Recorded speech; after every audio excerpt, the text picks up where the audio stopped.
Подожди, что это за звук? Или так движок работает на Матизе 0,8 литра?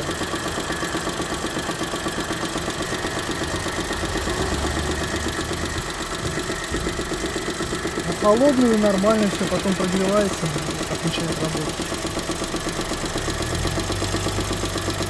Вроде в сервисе был, сказали, все нормально с движком. Мне что-то это глушит сомнения. Что действительно так работает, то сейчас включить.